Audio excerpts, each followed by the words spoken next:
প্ৰিয় দৰ্শক, অসমৰ ৰাজনীতিত বদৰুদ্দিন আজমলৰ অংশগ্ৰহণৰ পিছৰ পৰাই আজমল শব্দটো অসমৰ ৰাজনীতি জগতৰ এটা চিৰ পৰিচিত নাম হৈ পৰিছে। আজমল শব্দটো ব্যৱসায়িক জগতৰ ব্ৰেণ্ডৰ দৰে ৰাজনীতি জগতৰো ব্ৰেণ্ড হৈ পৰিছে। গতিকে আজিৰ এই ভিডিঅ'ত আলোচনা কৰি বদৰুদ্দিন আজমল আৰু কিছু প্ৰাসংগিক কথা। যদি চেনেলটোত নতুন আহিছে তেন্তে ছাবস্ক্ৰাইব কৰি দিব, লগতে বেল আইকন প্ৰেছ কৰিবলৈ নাপাহৰিব। আহক আৰম্ভ কৰোঁ। অসম বিধানসভাৰ নিৰ্বাচন ওচৰ চাপি অহাৰ লগে লগে আৰু বিশেষকৈ কংগ্ৰেছে বদৰুদ্দিন আজমলৰ দলটোৰ লগত অথবা AIUDFৰ লগত নিৰ্বাচনী মিত্ৰতা কৰাৰ পিছত বদৰুদ্দিন আজমল তেওঁৰ প্ৰতিদ্বন্দ্বী ৰাজনৈতিক নেতাসকলৰ তীব্ৰ আক্ৰমণৰ লক্ষ্য হৈ পৰিছে। ই নিতান্তই স্বাভাৱিক কথা, তাত আপত্তি কৰিবলগীয়া কথা একো নাই। এটা জনপ্ৰিয় ইংৰাজী পঠন্তৰ মতে যুদ্ধ আৰু প্ৰেমৰ ক্ষেত্ৰত অন্যায় আচৰণ বুলি কোনো কথাই থাকিব নোৱাৰে। অৰ্থাৎ সেই দুটা ক্ষেত্ৰত সকলো ধৰণৰ আচৰণেই গ্ৰহণযোগ্য। ক্ষমতাৰ কাৰণে হোৱা যুদ্ধ এক প্ৰকাৰৰ ক্ষমাহীন যুদ্ধ, আৰু সেই যুদ্ধত প্ৰতিপক্ষক পৰাস্ত কৰিবৰ কাৰণে সকলো প্ৰকাৰৰ ৰণকৌশল প্ৰয়োগ কৰিব লগা হোৱাটো অনুমোদনৰ যোগ্য। কিন্তু সকলো কথাৰেই এটা সীমা থকাৰ দৰে এই কথাৰো নিশ্চয় এটা সীমা আছে বা থকা উচিত। সেয়ে নোহোৱা হ'লে দ্বিতীয় বিশ্বযুদ্ধৰ পিছত নুৰেমবাৰ্গ বিচাৰ অনুষ্ঠিত নহ'লেহেঁতেন। নিৰ্বাচনী যুদ্ধৰ উত্তেজনাত কাৰো মুখৰ পৰা এনেকুৱা কথা ওলাব নালাগে যিবোৰ কথা এটা সমগ্ৰ জাতিৰ ঐক্যৰ সম্প্ৰীতি বিনষ্ট কৰি জাতিটোৰ স্থায়ী ক্ষতি সাধন কৰিব পাৰে। অসমৰ মুঠ জনসমষ্টিৰ পৰা 1/4 মুছলমান। তেওঁলোকৰ ভিতৰত ব্ৰহ্মপুত্ৰ উপত্যকাৰ স্থায়ী অধিবাসীত পৰিণত হোৱা প্ৰায় 100% মুছলমানেই নিজকে অসমীয়া বুলি ঘোষণা কৰিছে, আৰু সেই ঘোষণাৰ আন্তৰিকতা কাৰ্যক্ষেত্ৰত সত্য বুলি প্ৰমাণ কৰি দেখুৱাইছে।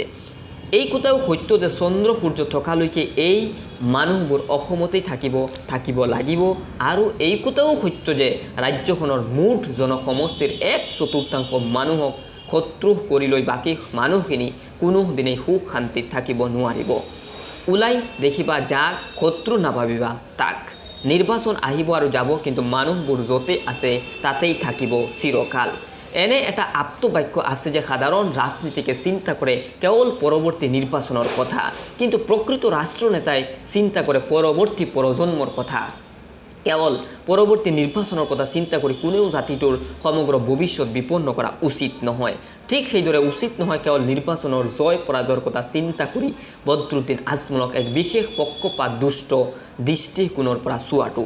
সকলো মানুহেই নিজৰ মুক্ত বিচাৰ বুদ্ধি আৰু হিতাহিত জ্ঞান প্ৰয়োগ কৰি মানুহজনৰ কাৰ্যকলাপ বিচাৰ কৰি চাব পাৰে। বদৰুদ্দিন আজমলক বিচাৰ কৰিবলৈ বহুতে বহুত ধৰণৰ দৃষ্টিকোণৰ প্ৰয়োগ কৰে। কিছুমানে যুক্তি সহকাৰে, আকৌ কিছুমানে অযুক্তিকৰ কথাৰেও তেওঁক বিচাৰ কৰিব খোজে। সি যিয়েই নহওক, 2006 চনৰ বিধানসভা নিৰ্বাচনৰ মাত্ৰ কেইদিনমানৰ আগতে তেতিয়াৰ মুখ্যমন্ত্ৰী তৰুণ গগৈয়ে এটা প্ৰশ্ন উত্থাপন কৰিছিল, হু ইজ বদৰুদ্দিন? বদৰুদ্দিন আজমলে তেতিয়া নিজৰ দল গঠন কৰি নিৰ্বাচনত অৱতীৰ্ণ হ'বলৈ প্ৰস্তুত হৈছিলে। তৰুণ গগৈৰ প্ৰশ্নত আজমলৰ প্ৰতি আছিল বিদ্ৰূপ আৰু অৱজ্ঞা। কিন্তু 2009 চনৰ লোকসভা নিৰ্বাচনৰ ফলাফল ওলোৱাৰ লগে লগে সেই প্ৰশ্ন সমূলি তল পৰি গ'ল। Who is Badruddin? এই প্ৰশ্নৰ উত্তৰত অসমৰ মানুহে জানিলে যে লোকসভা নিৰ্বাচনত সৰ্বাধিক ভোটত জয়ী হোৱা মানুহজনেই হ'ল বদৰুদ্দিন আজমল। কংগ্ৰেছৰ মুছলমান সমৰ্থন 25% কমাৰ বিপৰীতে 53% মুছলমান সমৰ্থন আকৃষ্ট কৰি তৰুণ গগৈৰ ভাষাতে অসমৰ ৰাজনীতিত এটা নতুন গুৰুত্বপূৰ্ণ ফেক্টৰ হোৱা মানুহজনেই হ'ল বদৰুদ্দিন আজমল। লোকসভা নিৰ্বাচনৰ পিছত কংগ্ৰেছ হাইকমাণ্ডৰ দ্বাৰা দিল্লীলৈ বিশেষভাৱে নিমন্ত্ৰিত হোৱা অসমৰ প্ৰথমজন সাংসদ হ'ল বদৰুদ্দিন আজমল।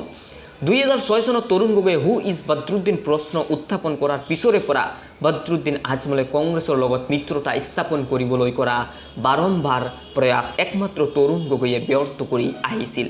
কিন্তু সেই একেজন তৰুণ গগৈয়ে আগন্তুক নিৰ্বাচনৰ কথা চিন্তা কৰি বদৰুদ্দিন আজমলক মিত্ৰ আৰু সুৰদ বুলি আঁকোৱালি লৈছে। তাকে কৰি তৰুণ গগৈয়ে এই আপ্ত বাক্যটো সত্য বুলি প্ৰমাণ কৰি দেখুৱালে যে ৰাজনীতিত কোনো স্থায়ী বন্ধু বা কোনো স্থায়ী শত্ৰু থাকিব নোৱাৰে, থাকিব পাৰে কেৱল স্থায়ী স্বাৰ্থ। গণতান্ত্ৰিক পদ্ধতিৰে নিৰ্বাচিত হোৱা বদৰুদ্দিন আজমলৰ দলটোৱে এবাৰ অসম বিধানসভাত প্ৰধান বিৰোধী দল হোৱাৰ গৌৰৱ অৰ্জন কৰিছিল। এতিয়াও অসমৰ প্ৰায় 1/4 মানুহে তেওঁক নেতা বুলি স্বীকাৰ কৰি আছে। এনে এজন মানুহক পাকে প্ৰকাৰে অসমৰ শত্ৰু বুলি চিহ্নিত কৰাৰ চেষ্টা নিশ্চয় এটা ৰাজনৈতিক ভুল বুলি পৰিগণিত হ'ব। কাৰোবাৰ দৃষ্টিত বদৰুদ্দিন আজমল কাম কাজ আৰু কথা বাৰ্তা অসমৰ স্বাৰ্থৰ পৰিপন্থী বুলি বিবেচিত হ'ব পাৰে। সেই ধাৰণা সত্য বুলি ধৰি ল'লেও তেওঁক প্ৰতিহত কৰিব লাগিব ৰাজনৈতিকভাৱে, গণতান্ত্ৰিক পদ্ধতিৰে, তেওঁক ডিমনাইজ কৰি নহয়।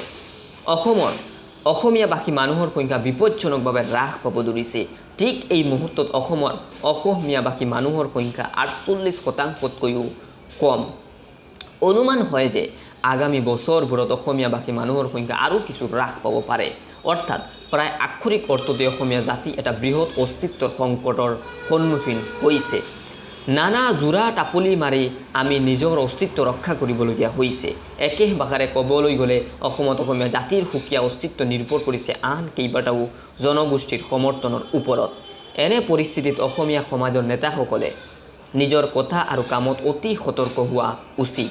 এই কথা সকলোৱে জানে যে পাকিস্তানৰ জনক মুহাম্মদ আলী জিন্না 1916 চনলৈকে আছিল এজন একনিষ্ঠ জাতীয়তাবাদী কংগ্ৰেছী নেতা।